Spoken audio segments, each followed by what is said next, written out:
भी व्यक्ति इस संसार में इस भागवत प्रांगण की बात नहीं कर रहा, सारे संसार की बात कर रहा हूं।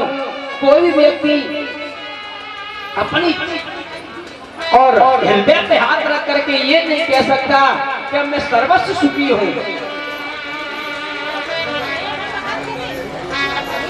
कोई तन दुखी, कोई मन दुखी, कोई धन बिन रहती उदास, थोड़े थोड़े सभी दुखी,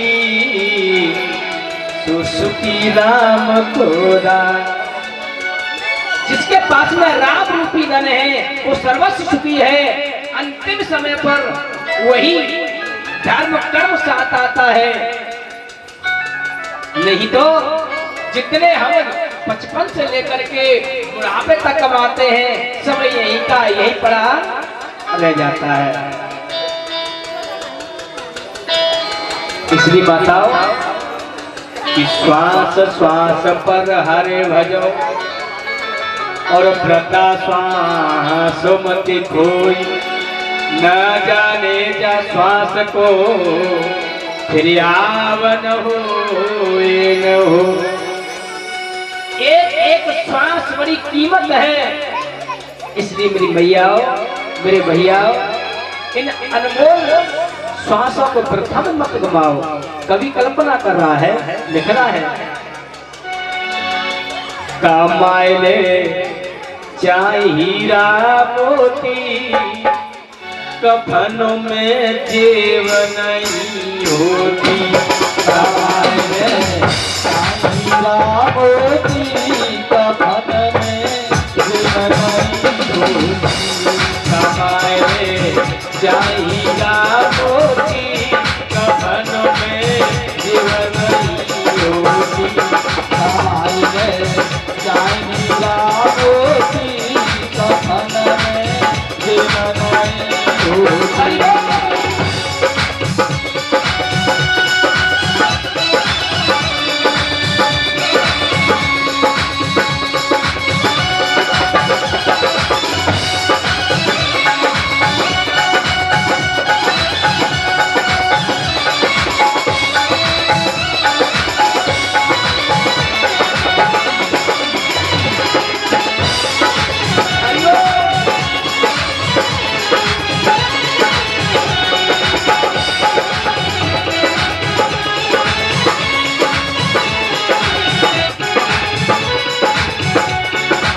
इसलिए भैयाओ कभी कल्पना करना है, चाहे रे तू रंग पहनो, चाहे रे तू रंग पहनो में, चाहे रे तू रंग भवनों में, चाहे रे तू रंग पहनो में।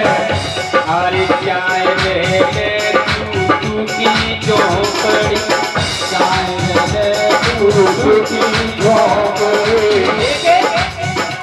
चाहे चाहे इंसान रंग महल में रहता हो और चाहे एक झोपड़ी में गुजर करता हो, लेकिन गुजर सब एक सी होती, कफन में जीवन नहीं होती। कमाए चाहे हीरा मोती, कफन में जीवन नहीं होती।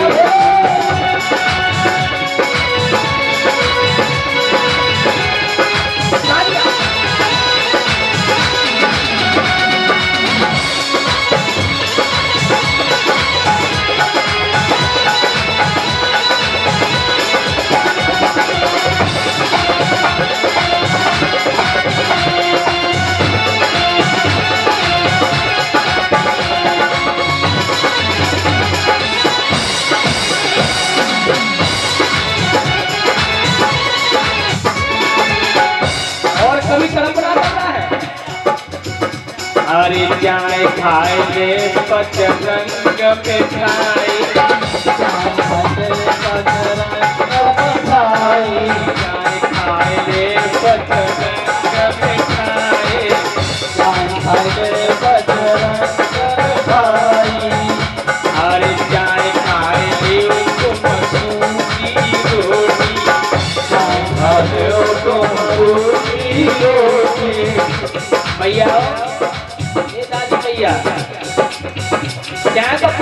मिठाई खाओ, चाय सूप की रोटी का टुकड़ा खाओ, लेकिन भूख सब एक ही होती, कफन में जीवन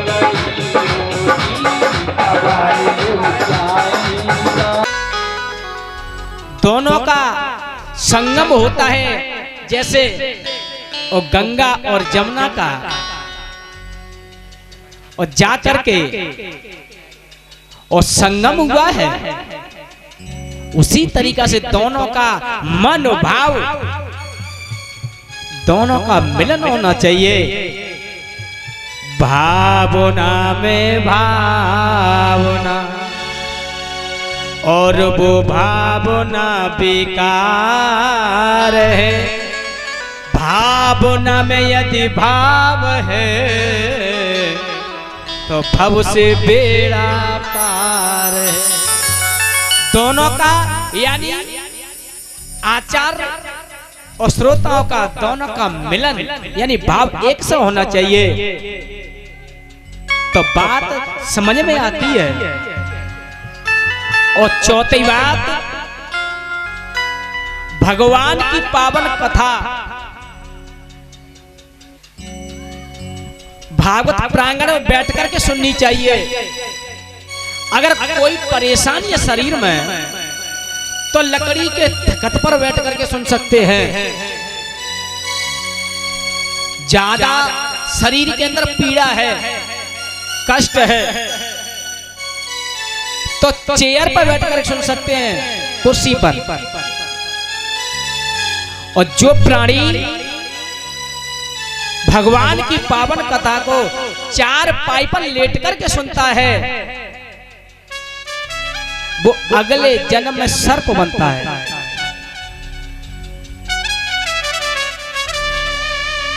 इसलिए और पांचवी बात, श्रोता तीन प्रकार के होते हैं, फर्स्ट, सेकंड और थर्ड। श्रोता क्या प्रकार के होते हैं? तीन प्रकार के।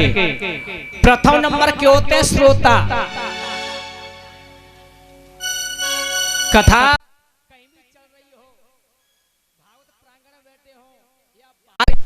के नीचे बैठे हो या खेत में कार्य कर रहे हो, तो वो ध्यान से सुनते हैं कि आचार्य जी क्या कह रहे हैं। उन शब्दों को जीवन में उतारते हैं, अमल करते हैं, जीवन में बदलाव लाते हैं, उनको कहते हैं श्रोता। उनका ही कल्याण होता है।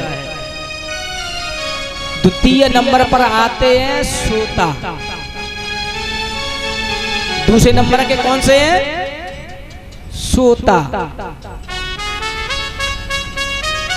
विचार किया, तरासो गांव में बड़ी सुंदर और पंडाल लगी है, भगवान की पावन कथा चल रही है, घर पे बालक सोने नहीं देते, तो विचार किया चलो पंडाल में चलते हैं, वहाँ पंखे भी की व्यवस्था होगी, अच्छी छाया मिलेगी, सुंदर पंडाल लगी होगी, भगवान की पावन कथा सुनेंगे।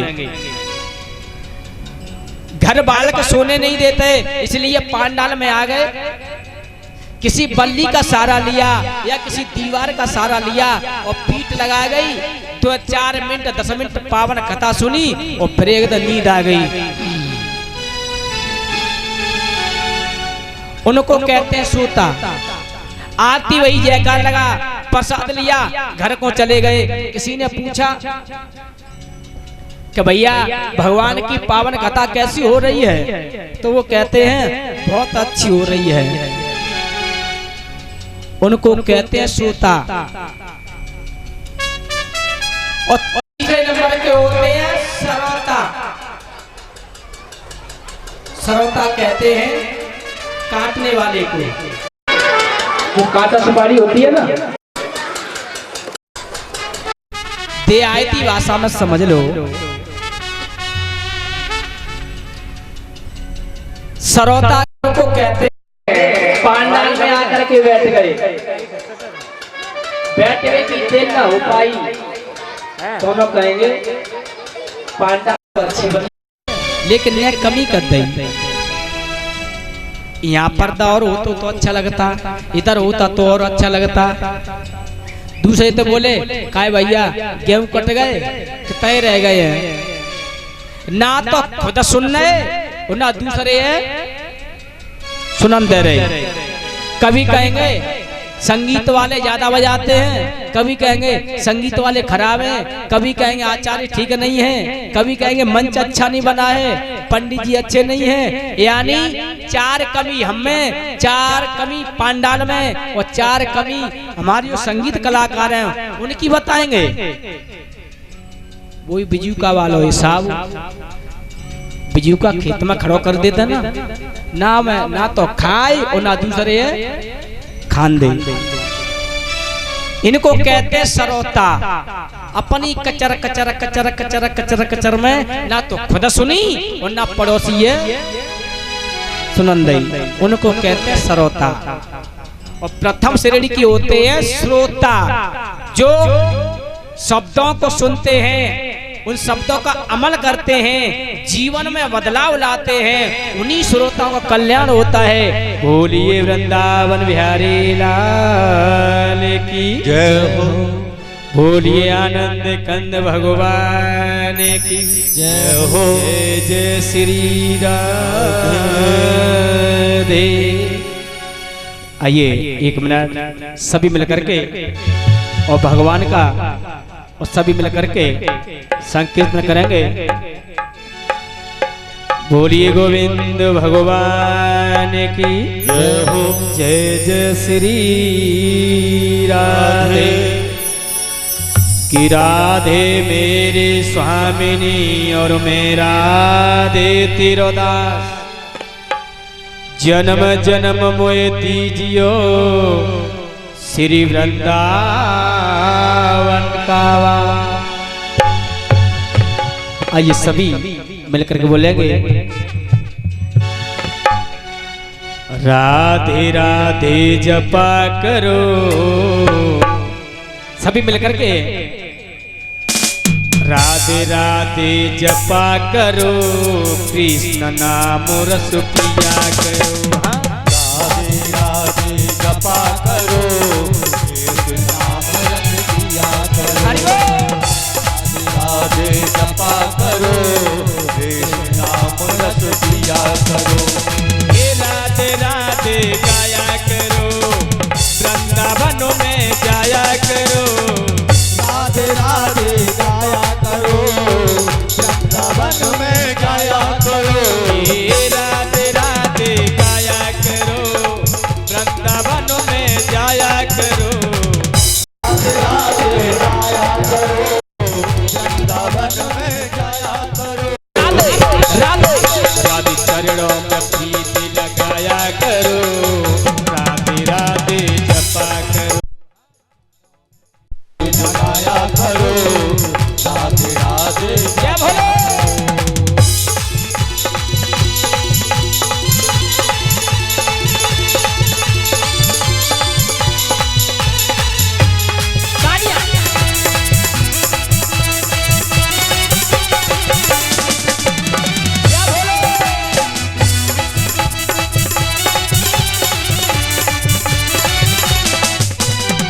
राधे नाम की शक्ति हो तुम, कृष्ण नाम की भक्ति हो तुम। राधे नाम की शक्ति हो तुम, कृष्ण नाम की भक्ति हो तुम। हे राधे नाम की शक्ति हो तुम, कृष्ण नाम की भक्ति हो तुम। राधे नाम की शक्ति हो तुम, कृष्ण नाम की भक्ति हो तुम। राधे चरणों में, राधे चरणों में, हे राधे चरणों में प्रीति लगाया करो, राधे राधे जपा करो। राधे राधे जपा करो, कृष्ण नाम रस जय भोले।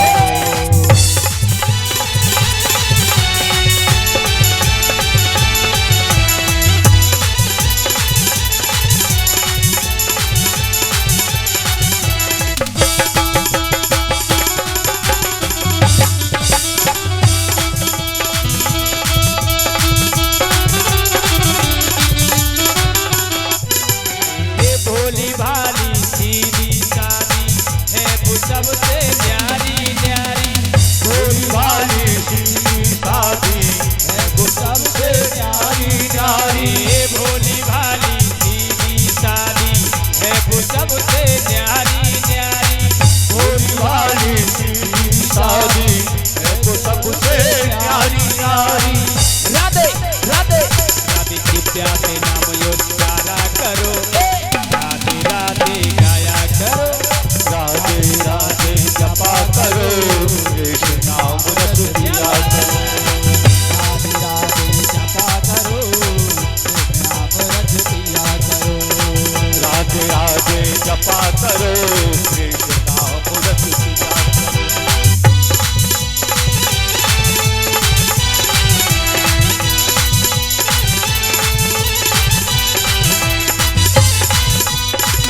राधे राधे गाया करो, कृष्ण नाम रस पिया करो। इसलिए मेरी माताओं, मेरे भैयाओं, ये समय और ये जीवन बड़ा अनमोल है, इसको वृथा में मत गवाओ। जो आज है वो कल नहीं है, जो कल है वो परसों नहीं है। इसलिए हर वक्त हर समय काम करते चलो, और हो सके तो जिब्या से प्रभु का नाम उच्चारण करना चाहिए, इन हाथों से दया धर्म करना चाहिए। वेद व्यास भगवान कहते हैं, यम प्रजंत मनुपेतम येता कृतम यदुपायनः, विश्वातारा आजो भाव पुत्रे परवो भिनो भूतमः। मान्य हो आसीद। वेद व्यास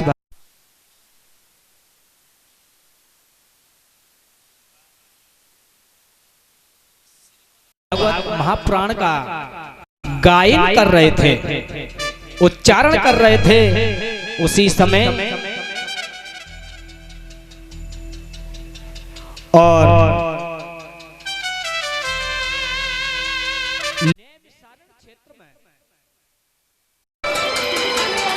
जब इन मंत्रों का उच्चारण कर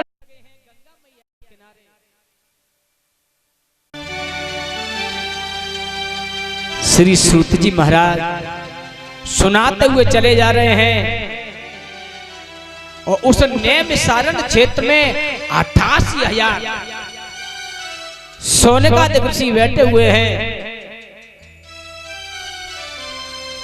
तो 88,000 सोनकादि ऋषियों ने एक प्रसंग कर दिया कि प्रभु एक बात बताइए कि नैमिषारण्य क्षेत्र कहते किसे है? जिस जगह पर हम बैठे हैं इस क्षेत्र का नैमिषारण्य क्षेत्र नाम कैसे पड़ा? क्या ये कोई पवित्र स्थान है? सूत जी कहते हैं हाँ। उसी समय सूत जी कहते हैं, सोनकादि ऋषियों, एक बार मार्कंड पुराण में लेख आया है, अध्याय 3 में लिखा है, एक बार 7 ऋषियों ने और एक बाण छोड़ा। वो बाण गंगा मैया के किनारे हरियल क्षेत्र में जाकर के गिरा है। जब संतों ने जाकर के उस बाण का निरूपण किया है, यानी उसको खोजा ढूंढा गया, तो बड़े सुंदर स्थान पर जाकर के वो बाण गिरा। इसलिए उस शांति पवित्र स्थान को उसी दिन से नैमिषारण्य क्षेत्र चुन दिया गया। उसी जगह पर बैठे हुए हैं, भगवान की पावन कथा कर।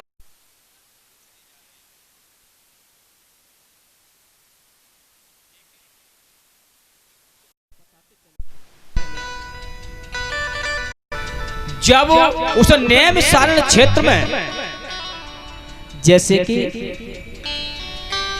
मैं सुबह इस प्रांगण में इस गेट से भीतर प्रवेश हुआ, तो हमारे जितने भी भक्त, मेरी माताएं जितनी बैठी हुई थी, तो मैंने आपको सबको नमस्कार किया था। लेकिन जहां मार्कंड पुराण में लेख है, नैमिषारण्य क्षेत्र में 88,000 ऋषि हुए थे। उसी वक्त छोटी सी उम्र के जब सूत जी महाराज जब पदार्पण हुआ, तो बड़े बड़े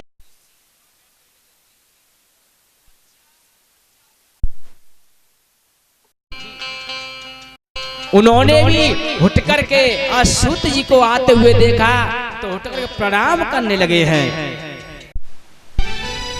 सूत जी महाराज कहते हैं, हे ऋषि जनों, आप ये क्या कर रहे हो? अरे कहा मैं एक नन्हा सा बालक, और कहा आप इतनी बड़ी उम्र के संत जिनकी वो ये दाढ़ी के बाल हैं वो धरती तक लटके हुए हैं, पलकों के बाल हैं पृथ्वी पर पड़े हुए हैं, और तुम इतनी बड़ी संत के उम्र के संत हैं, मैं एक नन्हा सा बालक, तुम मुझे को क्यों प्रणाम कर रहे हो? उसी समय संत कहते हैं, ने मृते मरस्ति सोना कायदप। ऋषि कहते हैं महाराज, कोई उम्र से बड़ा नहीं है, धन प्रदा वल प्रदा वायु प्रदा स्थिवच ती सर्वे अपसान ब्रदाश्च किंग्रासिस किंग्रा।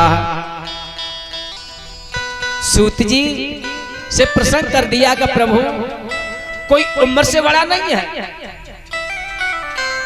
यहाँ तो वही बड़ा है जो कि ज्ञान में बड़ा है। हम उम्र के बड़े जरूर हैं, लेकिन आपके बराबर हमें विवेक नहीं है, हमको ज्ञान नहीं है। उसी समय सूत जी कहते हैं, अगर आपने मुझे को बड़ा कर दिया है तो एक बात, अब मुझे एक आदेश दीजिए कि मैं आपकी अब क्या सेवा करूं। उसी समय ऋषि कहते हैं कि हमको भगवान की पावन कथा का रसपान करवा दीजिए। उसी वक्त 88,000 ऋषियों ने आले गीले बांस कटा करके, जैसे आपने इस तरासो गांव में इस पावन जगह पर सुंदर पंडाल बना करके, सुंदर व्यास मंच बना करके, जैसे आप लोगों ने और मुझे बैठाना है इस व्यास पीठ पर, ऐसे ही नैमिषारण्य क्षेत्र में व्यास पीठ बना करके तैयार की। और 88,000 ऋषियों ने आज सूत जी को जब व्यास पीठ के ऊपर बैठा ला है और कही कि प्रभु हमें ज्ञान का उपदेश दीजिए, हमारे से जीवन का कल्याण कीजिए।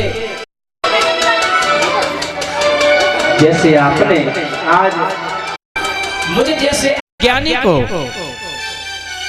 मैं कुछ विवेकी नहीं, मैं तो आपके चरणों की धूल हूं, लेकिन सेवा करूंगा वाणी से, और तनते मनते धनते तो आपको सेवा करनी पड़ेगी, मैं तो केवल वाणी से सेवा करूंगा। बोलिए गोविंद भगवान की। जैसे व्यासपीठ पर बैठाला है, लेकिन याद रहे, और ये वक्त कौन सा था जिस समय व्यासपीठ पर बैठाला? कलयुग के किसी बरस ही में था कोई खास चढ़ाव वहां, 88,000 अरे ऋषियों का एक कारण हुआ जमाव वहां। 88,000 ऋषि बैठे हुए हैं, एक तरफ मेरी माता बहना का शंभु लगा हुआ है, और व्यास पीठ पर श्री सूत जी महाराज बैठे हुए हैं। उसी वक्त भगवान की पावन कथा का रसपान कराते हुए चले जा रहे हैं, और जैसे ही श्री मद भागवत महापुराण ज्ञान यज्ञ, इसको क्यों कहा गया है? इसमें 12 स्कंद है, 335 अध्याय है, 18,000 श्लोक है।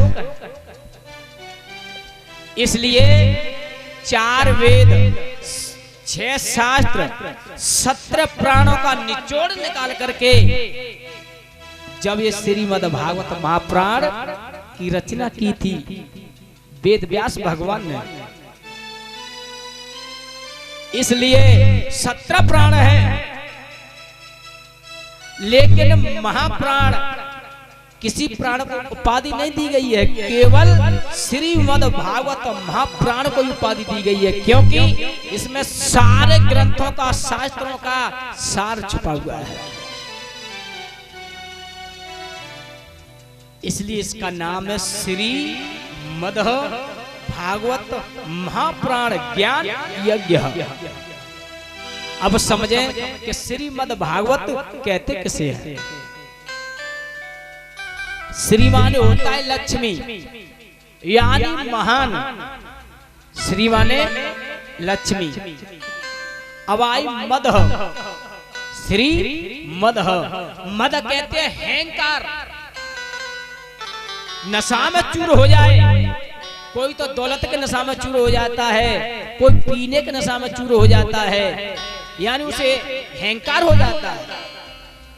और अहंकार तो भगवान का भोजन है, नाश कर देते हैं। अब बात आई भागवत। क्या शब्द है? भागवत, 4 शब्द हैं। अब समझे, भा शब्द से प्रकट हुआ भाते भक्ति। भा शब्द से भक्ति।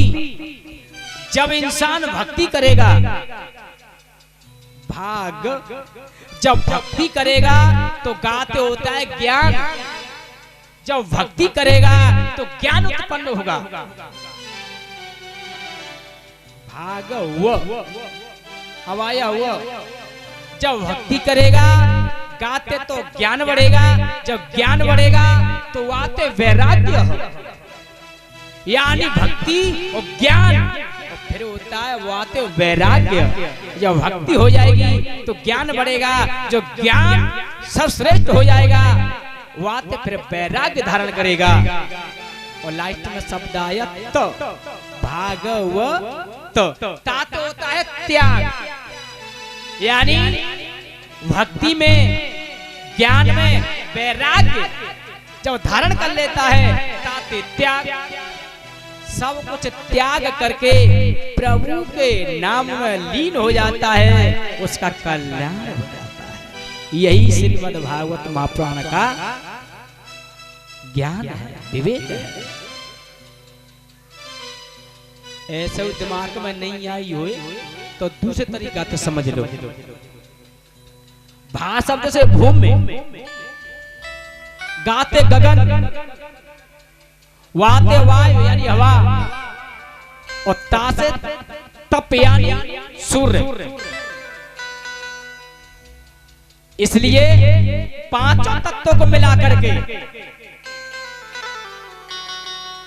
जल चित पावन गगर समीरा, 5 तत्व से ये बना शरीरा।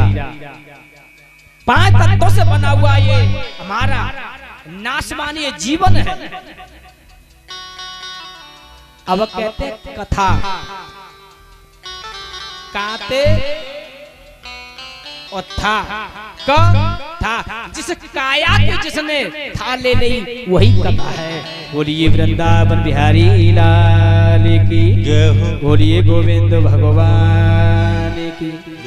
श्री सूत जी कहते हैं भक्तम स्तोम विप्याया ततोए कथामृत श्रीमद् भागवत वार्ता सुप्रणाय दुर्लभा।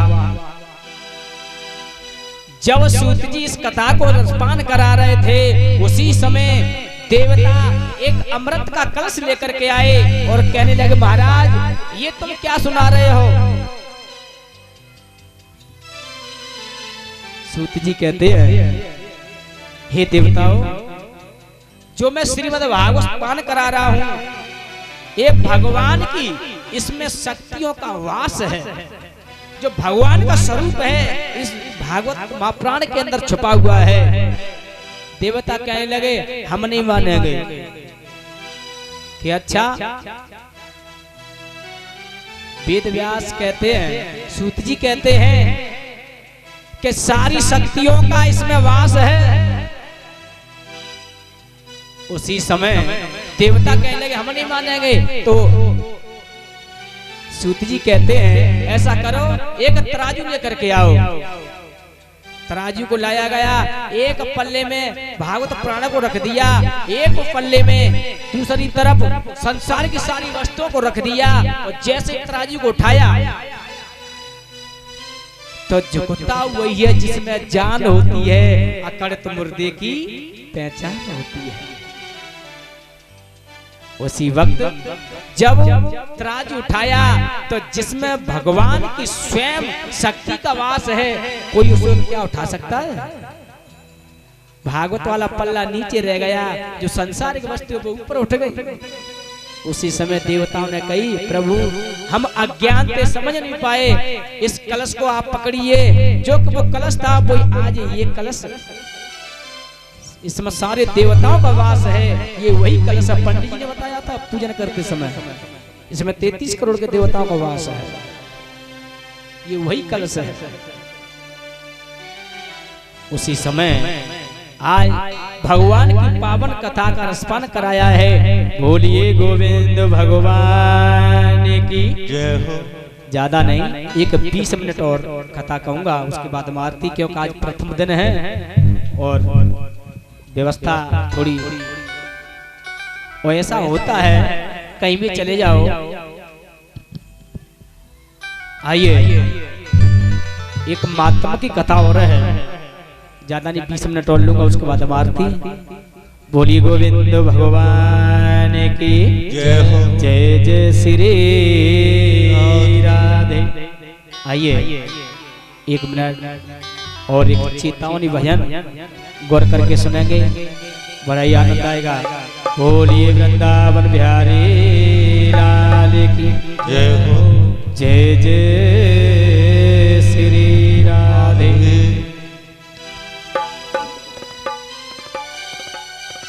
कि जब तक है जिंदगी फुर्सत न होगी काम से, कुछ समय ऐसा निकालो प्रेम कर लो राम से। ये कहना है। बोलिए आनंद कंद भगवान की जय हो। अरे क्यों तू नरतन पाए और भूला प्रभु की याद, अंत समय पछताएगा तेरी कौन सुने फरियाद। कि कौन सुने फरियाद प्रभु से, और हुआ तू अपसेंट है, सब कोई जाना पड़ेगा, नहीं कोई परमानेंट है। कि भजन कर ले सोच कर, और तू तो अर्जेंट है, पता नहीं इस जीवन का कब हो जाए एक्सीडेंट है। इसलिए कहना भजल सीता राम उमरिया थोड़ी है। हाँ भजल सीता राम उमरिया थोड़ी। जय भोले। भजल सीता राम उमरिया थोड़ी है। भजल सीता राम उमरिया थोड़ी। भजल सीता राम उमरिया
सीता राम उमरिया थोड़ी है। ये जीवन एक दीपक के समान है। पता नहीं किस गली में दीपक को लेके जा रहे हो, कब हवा लग जाए, कब भुंज जाए। इसलिए हर वक्त, हर घड़ी, हर समय चलते फिरते, उठते बैठते, काम करते समय और प्रभु का स्मरण अवश्य होना चाहिए। बोलिए गोविंद भगवान की जय हो। सूत जी महाराज से प्रसंग कर दिया, प्रभु एक बात बताइए कि 4 वेद, 6 शास्त्र और 18 प्राण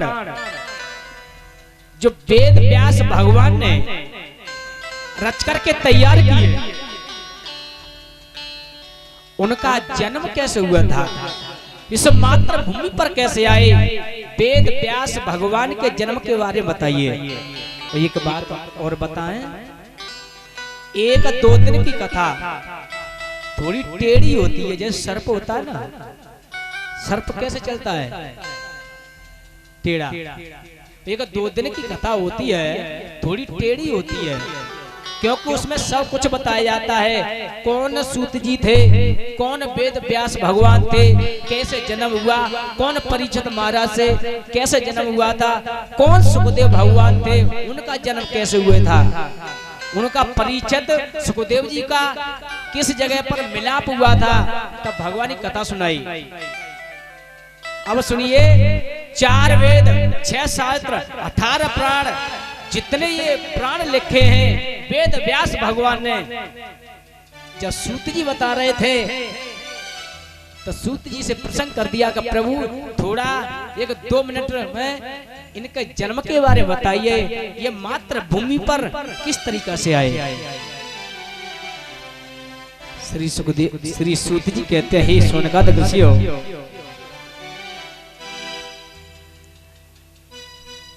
एक बार पारारग ऋषि भजन के लिए गए, अपनी पत्नी पिंजल देवी को छोड़ करके। जो पारारग ऋषि थे, उनकी पत्नी का नाम था पिंजल देवी, और ये ऋषि ज्वाला की पुत्री थी। जब तपस्या के लिए गए, जाकर के और वन में जाकर के तप किया, इधर समय व्यतीत होता चला जा रहा। जब पिंजल देवी यानी पर ऋषि की पत्नी जब मासिक धर्म से निवृत्त हुई, जब काम वासना जागृत हुई, तो उन्होंने एक पत्र लिखा, और जब पत्र लिखा और कहा, एक सुआ बोलते तोता को, तोता की गर्दन में जब लटका दिया और कही के जाओ मेरे पति को जाकर के सूचित करो, ये खबर, ये पत्र का मेरे पति के पास में पहुंचा दो। और उसमें सब कुछ लिखा था।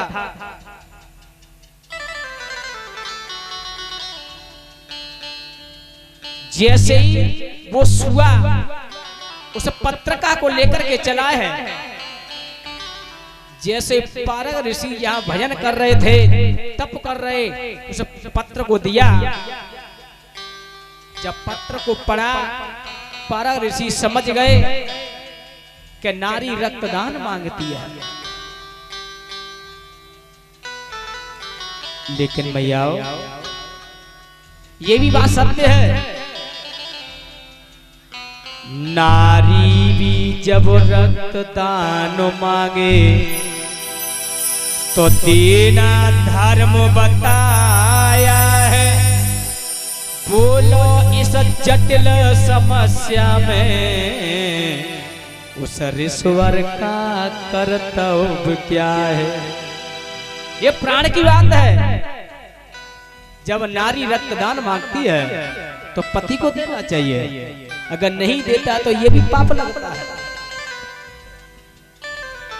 आज काम वासना जाकर तो ही पत्नी ने सब कुछ लिख दिया। जैसे पारग ऋषि ने ये पढ़ा है तो उनका जब तेज निष्कलित हो गया, एक दोने में रख करके तोता से कही, गर्दन लटका दिया कि जाओ मेरी पत्नी को इस तेज को जाकर के दे देना। जैसे ही वो तोता उड़ता हुआ चला आ रहा, बीच में नदी पड़ी, नदी के ऊपर उड़ के निकल के जा रहा, तो एक बाज ने झपट्टा मार दिया। वो तेज जैसे ही नदी में गिरा है, उस तेज को एक मत्स्य यानी एक मछली निकल गई, वो गर्भवती हो गई। हर जगह पे पर्दा पड़े होते, समझने वाले समझ जाए। जब वो गर्भवती हुई और इधर तोता ने जाकर के कहा, क्योंकि पारग ऋषि ने कह दी कि जाओ ये मेरी पत्नी को खबर सुना देना कि जब मेरी तपस्या पूर्ण हो जाएगी, जब मैं लौट के आऊंगा। तोता ने जाकर के सारी कहानी बताई, हे मातेश्वरी वो तो नहीं आएंगे, उनकी तपस्या पूर्ण हो जाएगी, जो लौट करके आएंगे। अब त्रियाहट स्त्री चरित्र पुष्य भाग्यम देवजात कर मनुष्य। और तो त्रिया को एकदम गुस्सा आ गई, अंजलि में जल लिया, ओम भूर्भुवः स्वः तत्सवितुर्वरेण्यं भर्गो भर्गो देवस्य धीमहि धियो यो न प्रचोदयात् मंत्र पढ़ करके और श्राप दे दिया अपने पति को, जाओ मैं आज तक तुमको श्राप देती हूँ, आओगे तो सही मेरे पास, लेकिन अपनी बेटी के साथ में मैथुन क्रिया करके जो लौट करके आओगे। ये श्राप दे दिया। इधर श्राप दिया, इधर क्या हुआ, जिस तेज को मत्स्य निकल गई वो गर्भवती हुई। समय आने पर और एक मल्लाह के द्वारा मछली को पकड़ा गया।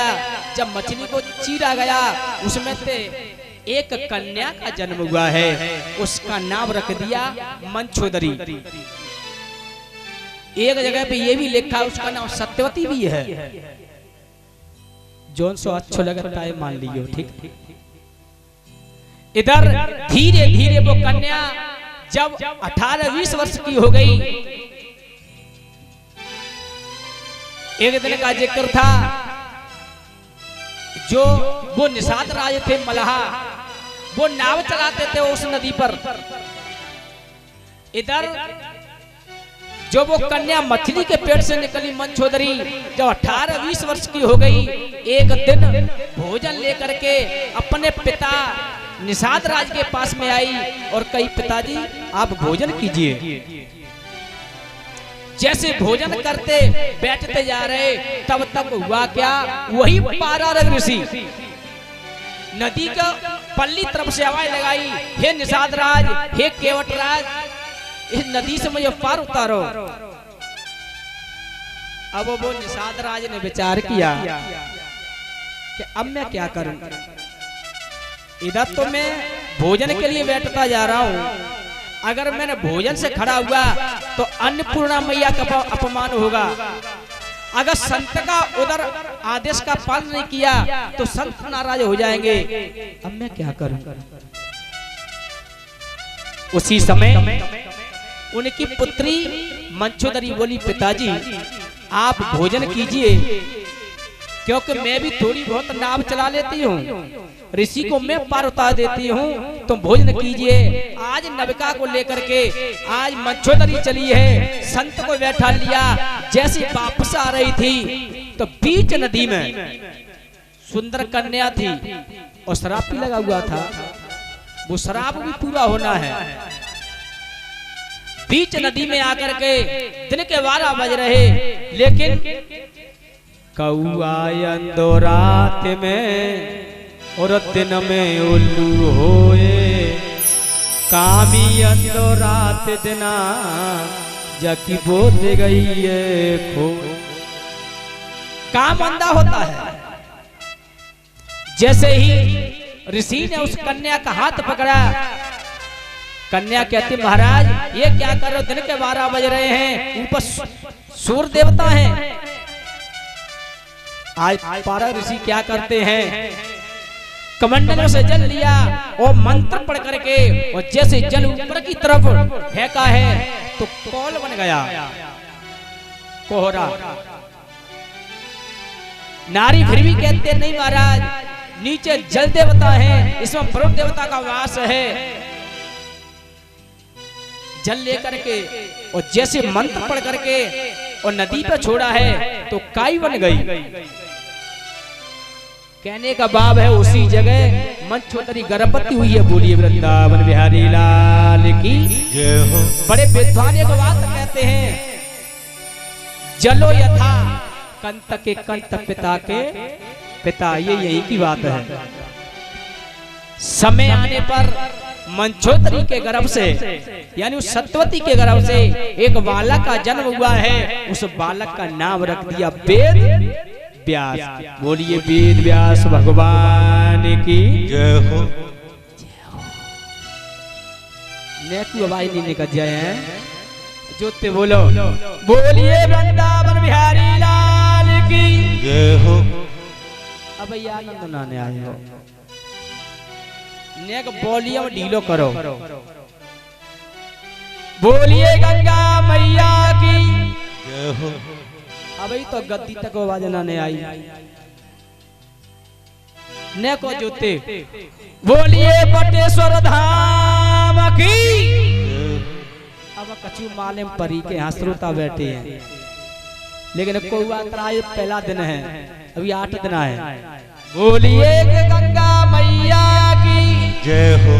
जय जय श्री। लाल। इस प्रकार से वेद व्यास भगवान का और जन्म हुआ है।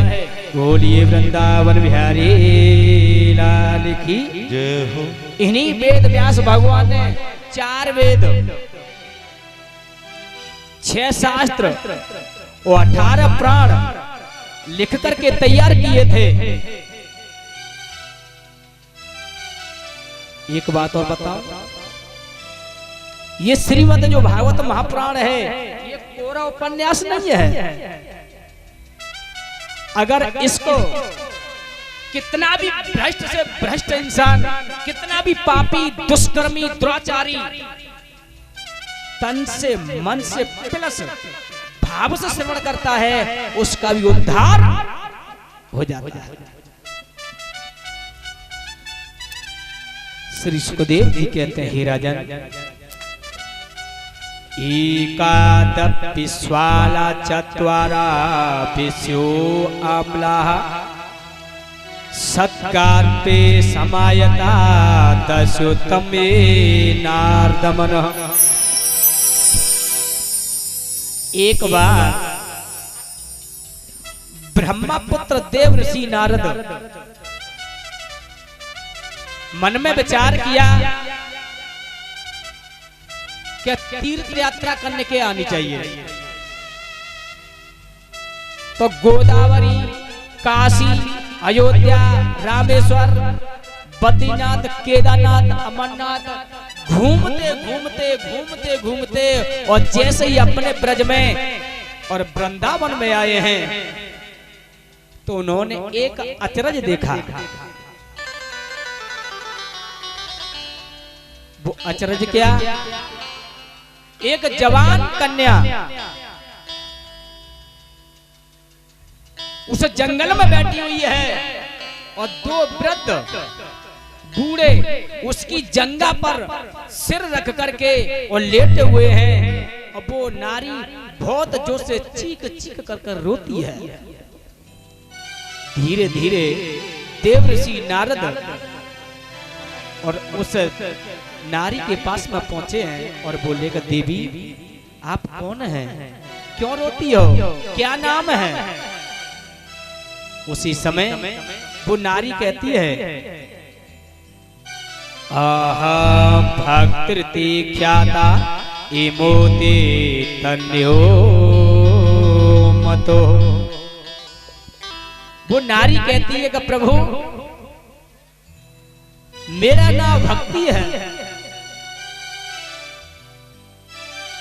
और ये व्रत तुम्हारी जांग पर सिर रख करके और अचेत पड़े हुए हैं, ये कौन है?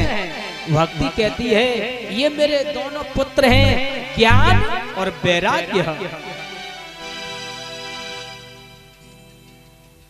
आज भक्ति मैया रोती है, प्रभु कृपा करो। नारद कहते हैं, वैसे एक बात और बताएं परीक्षित महाराज जी, नारद कहते किसे हैं? वेद व्यास भगवान कहते हैं नारम ज्ञानम ददाति नारद हो, यानी नारम ज्ञानम ददाति नारद हो। नहीं समझे? देहाती भाषा में समझो, नारद नारद यानी जिसकी बात को कोई फेल न करे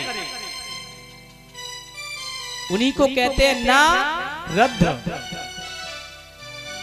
यानी जहां लड़ाई है रही हो वहां शांति बना दें, जहां शांति छाई हुई हो वहां कलेश कर दें, उन्हीं को कहते हैं नारद। मन रूपी नारद है, जो मन है वही तो नारद है। हालत तो भागवत पांडाल में, हालत खरासो गांव में कभी सोचेगा मन के गेहूं कटाए पे आए गए, कभी मन सोचता है मुझे बाजार जाना है, कचू कचू मैया अबू सोच रही होंगी कि भैंस सानी को खड़ी है। ये मन रूपी नारद, जब नारद के सामने समक्ष में जब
बोलिए गोविंद भगवान की जय हो।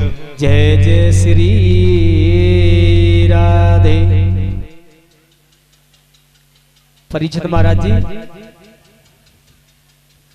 बोली वृंदावन बिहारी लाल की जय हो। आज वो भक्ति मैया रोती है कि प्रभु कृपा करो। आज ब्रह्मा पुत्र देव ऋषि नारद कहते हैं कि हे देवी, मैं आपको संकल्प करके कहता हूं तुम्हारे पुत्र को जवान मैं करूंगा। ये वचन दे दिया, वचन दे करके और जैसे ही आज देव ऋषि नारद और भ्रमण कर रहे हैं तीनों लोकों में, ऐसी वो कौन सी औषध में है, ऐसी कौन सी जड़ी बूटी है इन ज्ञान वैराग्य को मैं पिला करके जवान कर दूं। श्री सूत जी कहते हैं तत्राय चह मया दुष्टवे सिद्ध्या मनो ईश्वरः। आज जैसे ही घूमते घूमते घूमते घूमते चारों लोकों में, तीनों लोकों में, और जब घूमे हैं लेकिन कोई ऐसी जड़ी बूटी नहीं मिली, अब तो ब्रह्मपुत्र नारद बड़े हैरान है, बड़े परेशान है। उसी समय ब्रह्मा के 4 पुत्र और मिल गए, सनक, सनंदन, सनातन और संत कुमार। चारों भाइयों ने देखा और कही कि नारद जी क्या बात है, आप तो और शांति का स्वरूप है, आपके चेहरा पर उदासी का कारण क्या है? लेकिन नारद जी कहने लगे कि प्रभु क्या बात बताऊं। उसी समय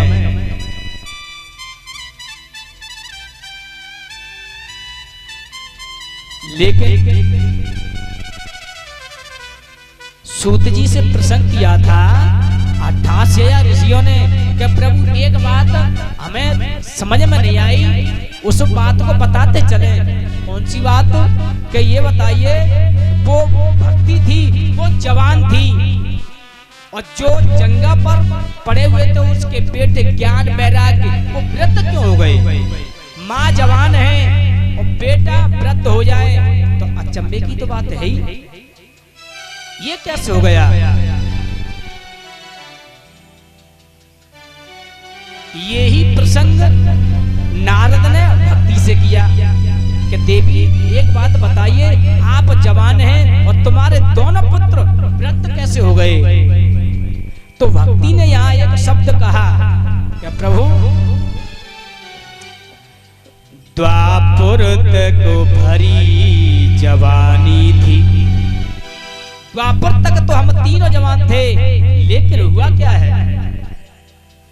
द्वापर को भरी जवानी थी, हम तीनों रहे न आपे में, और कलयुग के आते याते और बेटा गिरे बुढ़ापे में।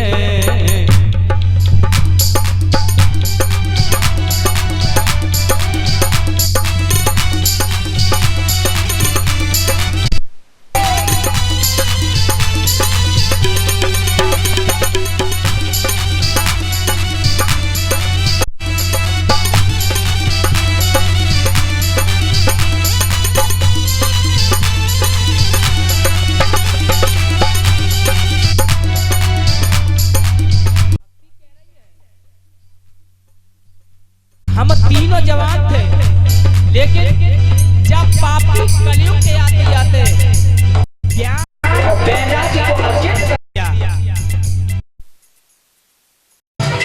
समय है अब भक्ति बोली है। ऋषि राज बात है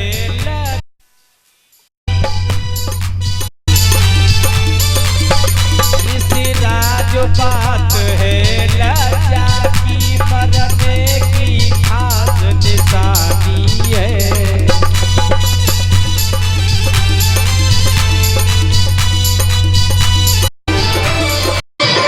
ऋषि राज बात है लज्जा की मरने की खास निशानी है, और पीठों पर इज्जत बुढ़ापा है, पीठों पर इज्जत बुढ़ापा है, मैया पर इज्जत जवानी है।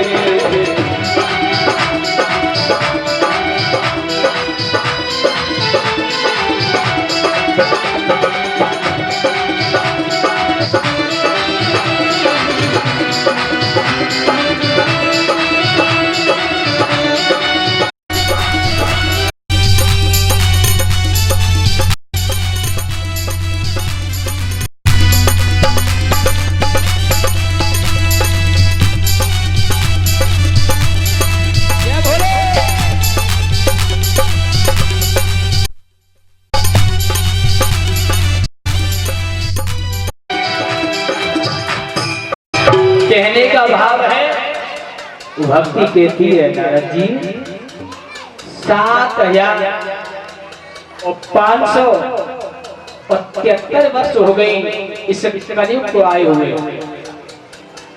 कलयुग में 4,32,033 दिन की, जिसमें से वक्त कितना निकल गया? 7,573 वर्ष निकल गए। जब कलयुग पापी जैसे ही आया है तो ज्ञान वैराग्य अचेत होकर के वृद्ध हो गए हैं। माँ जवान, यही शब्द संत कुमार जी, आप तो शांति के प्रतीक हैं, लेकिन चेहरा पर उदासी का कारण क्या है? नारद जी ने कहा कि मैं भक्ति को वचन देकर के आया हूं कि मैं तेरे दोनों पुत्रों को ज्ञान, लेकिन सारे विश्व में मैं घूम के आया हूँ, लेकिन कोई औषध नहीं मिल रही, उनको कैसे जवान करूं, इसलिए मैं परेशान हूँ। उसी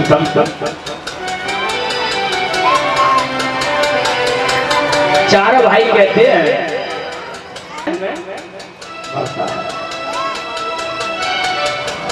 पता नहीं कितने समय तक कथा चली। जब कथा को रसपान किया, ज्ञान वैराग्य ने, फिर से शुरू हो गई। बोलिए आनंद कंद भगवान की, बोलिए वृंदावन बिहारी लाल की। इसलिए और ये पूरा उपन्यास है, वेद व्यास भगवान लिखते हैं, तो कुभद्रा तटे पूर्वभूत पत्रयुक्तमः यत्र परा स्त्री सत्कर्महि तत्परा। एक बात और बताते चले, तुम तो अपने पति से बोले लड़ती ना है। बोलिए वृंदावन बिहारी लाल की जय हो।